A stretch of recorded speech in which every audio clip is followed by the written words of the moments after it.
Compatriotes canadiens, j'espère que vous allez bien. Moi, je vais super bien. Et bienvenue encore sur cette chaîne Mon Rêve canadien. Moi, c'est Alice Dikweka. Je suis là pour vous accompagner dans votre projet d'immigration canadienne, surtout sans vous faire arnaquer. Oui, je sais, je suis vraiment désolée. En fait, j'ai pas mal d'occupations, donc, mais sinon, je pense toujours à vous et je fais des efforts, comme vous le voyez, pour vous revenir toujours avec des informations intéressantes, croustillantes et généralement des informations qui répondent aux besoins de certaines personnes qui se posent des questions.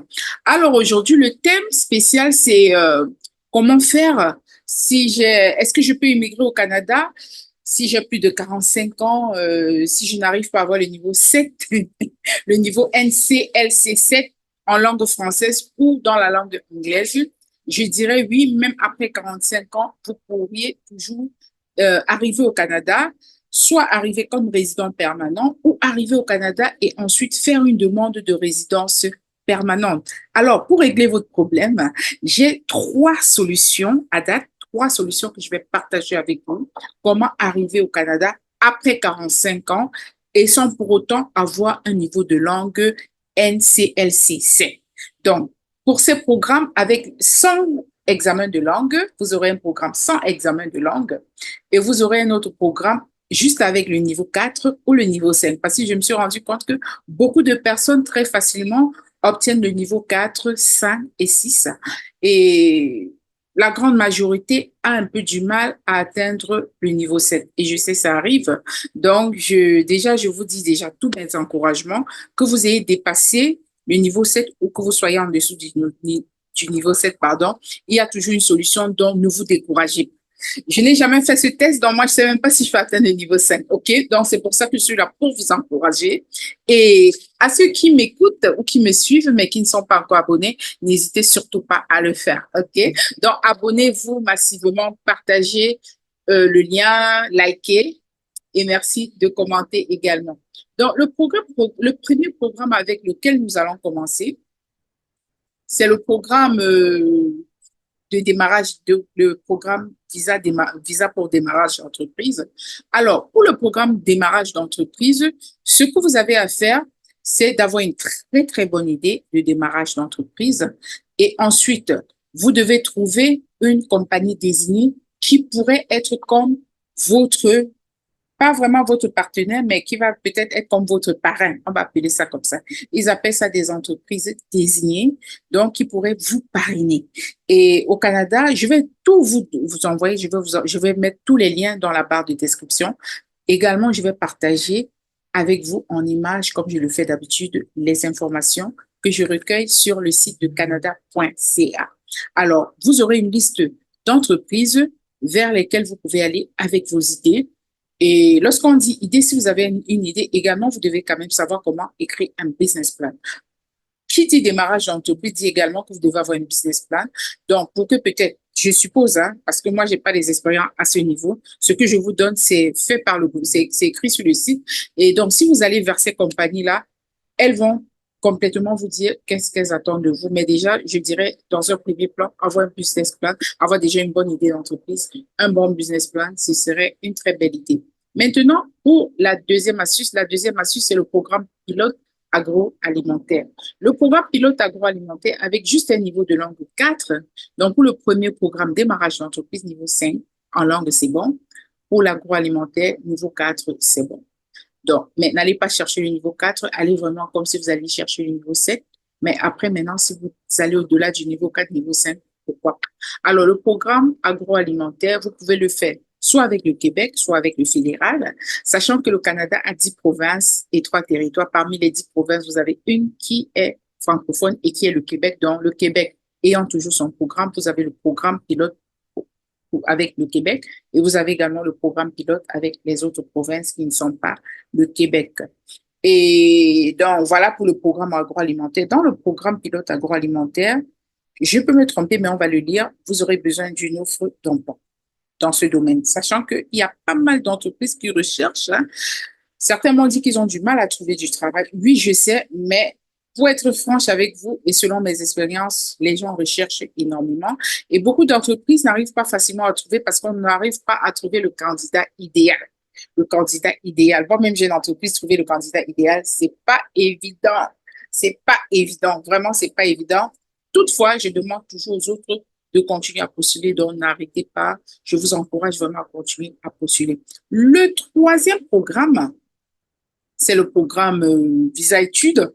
Quoique c'est devenu un peu difficile de donner le visa pour études aux gens et il y a des conditions également, de nouvelles conditions qui s'appliquent, qui n'arrangent pas forcément les étudiants internationaux.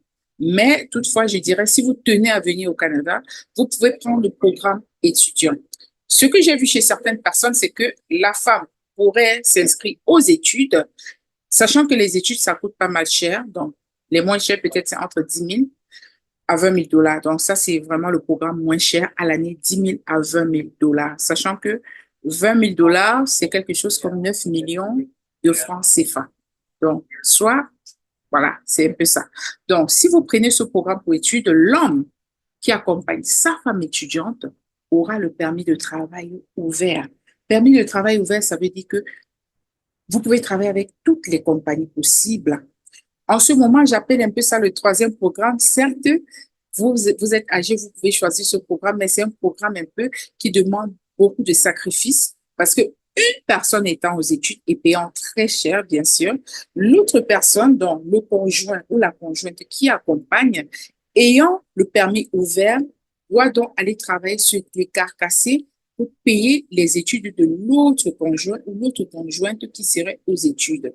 Sachant que vous devez dépenser, je prends la moyenne, hein, donc laissons le très moins cher et le très cher. La moyenne, ce serait de 20 000 $ que vous allez payer à l'année. Bon, l'étudiant également ou l'étudiante pourrait également travailler, mais on est bien d'accord que votre visa, c'est sous condition d'aller à l'école et puis d'étudier et puis d'avoir de bons résultats. Donc voilà, ça c'est une idée pour certaines qui ont le moyen, mais qui n'arrivent pas à avoir le niveau NCLC 7 et qui ont déjà dépassé les 40 ou les 45. Donc vous vous inscrivez, vous demandez une place, voilà, après vous demandez le permis d'études. Si le permis d'études est accompagné, vous le demandez bien sûr en famille, en couple, sachant que l'autre personne dans le couple, c'est également à elle de travailler pour soutenir celui qui est aux études. Alors, lorsque vous allez faire ça, l'expérience que j'ai eue avec beaucoup d'étudiants avec qui j'ai travaillé, c'est que ces étudiants, généralement, sont arrivés avec un certain niveau d'études. Supposons, ils arrivent souvent avec un BTS et s'inscrivent en bachelor, ils arrivent avec une licence, mais s'inscrivent toujours en bachelor, ou arrivent avec une licence et s'inscrivent en master. Ce que nous faisons après que l'étudiant ait obtenu au moins son premier certificat, donc après un an d'études, on lance la résidence permanente avec le plus que vous avez le certificat canadien ou un diplôme de plus d'un an au Canada. Donc ça va permettre, ça va vous faciliter rapidement la tâche à obtenir une résidence permanente étant entré comme étudiant. Et je le rappelle bien, à ce niveau-là, lorsque vous demandez la résidence permanente, vous êtes bien obligé toujours d'avoir le niveau NCLC 7. Mais au moins, vous êtes déjà arrivé sur le territoire. Et puis maintenant, l'autre conjoint également, si l'autre conjoint peut avec vous, vous êtes les deux à faire l'examen de langue, et puis avec au moins une personne qui a un niveau NCLC 7, ce serait vraiment l'idéal. Alors, mais, je vais toujours dire mais pour les étudiants, parce que je me suis rendu compte qu'il y en a qui viennent quand même avec un master. Là, je me dis, bah, avec un master, vous pourriez quand même forcer pour avoir un niveau NCLC 7 et puis quitter le pays directement en tant que résident permanent. Mais de toutes les manières, c'est à vous de choisir. Donc, je vous ai donné toutes les solutions possibles. Donc, pour la dernière phase, je vais partager mon écran avec vous et nous allons aller rapidement voir les programmes dont je vous ai parlé. Donc, je partage mon écran avec vous et puis on va aller voir tous les programmes. Alors, voilà les programmes. Je vous ai parlé des trois programmes. Dont le premier programme, c'est le visa, c'est le programme immigré avec un visa pour démarrage d'entreprise. Je vais mettre le lien dans la barre de description. Donc, on demande déjà que vous devez avoir une entreprise admissible. Ça, c'est la première condition. Et chaque demandeur doit détenir 10% ou plus des droits de vote. Donc, voilà les conditions. Vous allez prendre le temps de lire pour ceux qui seraient intéressés. Et pour ce faire, vous n'avez pas, on ne vous donne pas une limite d'âge. Donc, c'est votre cerveau ici qui travaille. Et ensuite, la suite, vous devez avoir une lettre de soutien d'une organisation désignée. Et puis, je vais également mettre dans la barre de description toutes les organisations désignées reconnues par le gouvernement. Parce que si c'est le gouvernement qui veut vous laisser, qui souhaite vous laisser entrer, il va bien falloir que vous respectiez vraiment ces conditions en ce qui concerne la liste des employeurs désignés. Et donc voilà, la somme qu'on vous demande, c'est presque la même somme que pour la résidence permanente. Donc, ce programme ne demande pas les 100 000 comme pour ceux qui viennent ouvrir des entreprises. Deuxième étape maintenant, on va aller voir le programme pilote sur l'agroalimentaire. Donc, pour l'agroalimentaire, voilà la liste de toutes les exigences. Avoir une offre d'emploi admissible dans le domaine, ce qui est faisable dans les provinces retirées comme le Nouveau-Brunswick, le Manitoba et ainsi de suite. Vous devez également respecter les exigences liées aux études et à peine le niveau NCLC 4, si je ne me trompe pas, si je me souviens très bien, serait accepté.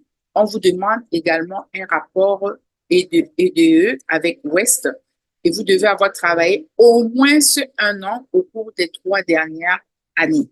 Donc, vous avez tout dans la liste. Voilà, on vous demande juste le niveau de langue 4. OK? Alors, sur ce, je vous souhaite une très, très bonne soirée. À nous revoir dans la prochaine édition. Bye bye. N'oubliez surtout pas de liker, commenter, partager et abonnez-vous et surtout activer la cloche de notification.